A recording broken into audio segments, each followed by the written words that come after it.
अकोला शहरातील जुने शहर परिसरात खळबळ उडवणारी घटना समोर आली आहे। डाबकी रोड पोलीस स्टेशन हद्दीतील जकात नाका परिसरातील नाल्यात एका महिलेचा मृतदेह आढळून आला आहे। आज दुपारी हा प्रकार उघडकीस आल्यानंतर परिसरात मोठी गर्दी झाली होती। स्थानिकांच्या माहितीनुसार काही दिवसांपासून एका पती पत्नी पोलिसांनी उभारलेल्या निवारात राहत होते। मात्र आज अचानक त्या महिलेचा मृतदेह नाल्यात आढळल्याने मृताचे कारण अद्याप गूढ आहे। या दरम्यान घटनेची माहिती मिळताच डाबकी रोड पोलीस स्टेशनचे ठाणेदार दीपक कोळी घटनास्थळी दाखल झाले असून पोलिसांनी परिसरात बंदोबस्त वाढवला आहे। पंचनामा केल्यानंतर मृतदेह शासकीय वैद्यकीय महाविद्यालयात शवविच्छेदनासाठी पाठवण्यात येणार असून पुढील तपास पोलिसांकडून सुरू आहे।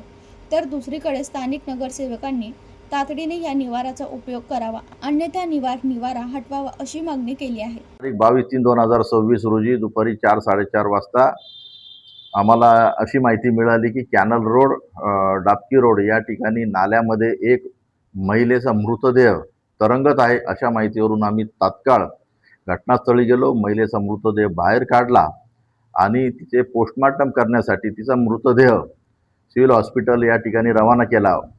उपस्थितांकडून माहिती घेतली असता असे समजले की हे दोघे पती आणि पत्नी छत्तीसगड या राज्यातले रहिवासी असून त्या महिलेचं नाव उर्वशी मयाराम देहरे आणि तिच्या नवऱ्याचं नाव मयाराम कन्हैयालाल देहरे असे असून ते गवंडी काम करण्यासाठी मोलमजुरी करण्यासाठी अकोला या शहरात आले होते। 5 दिवसापासून विनोद गवई या ठेकेदाराकडे ते गवंडीचं काम करत होते, परंतु त्या ठिकाणी त्यांना दारू पिण्याचं व्यसन असल्यामुळे मालकाने त्यांना कामावर काढून टाकलेले होते।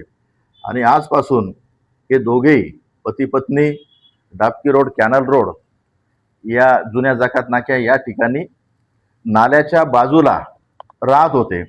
आज दुपारी ही महिला बऱ्याच परिसरातील लोकांना दारूच्या नशेमध्ये दिसलेली होती आणि दारूच्या नशेमध्ये असतानाच तिचा पाय घसरून नाल्यामध्ये पडल्याने आणि ती बेशुद्ध असल्यामुळे तिचा मृत्यू झालेला आहे।